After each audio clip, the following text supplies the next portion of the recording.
কার্বোহাইড্রেটের সাধারণ উপাদানগুলো হলো কার্বন, হাইড্রোজেন, অক্সিজেন। সেই অনুযায়ী কার্বোহাইড্রেটের রাসায়নিক সংকেত হলো CmH2O এর হোল এন। অর্থাৎ এই কার্বোহাইড্রেটে হাইড্রোজেন এবং অক্সিজেনের অনুপাত হলো 2:1, যা জলের অনুপাতের সমান।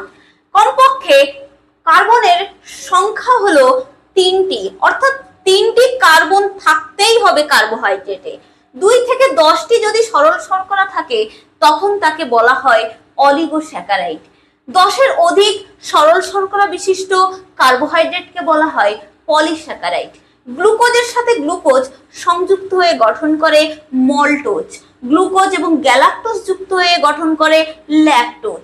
এছাড়াও রাসায়নিক গঠন অনুসারে কার্বোহাইড্রেট হলো উচ্চ পলিহাইড্রক্সি অ্যালকোহলের অ্যালডিহাইড এবং কিটোন লব্ধ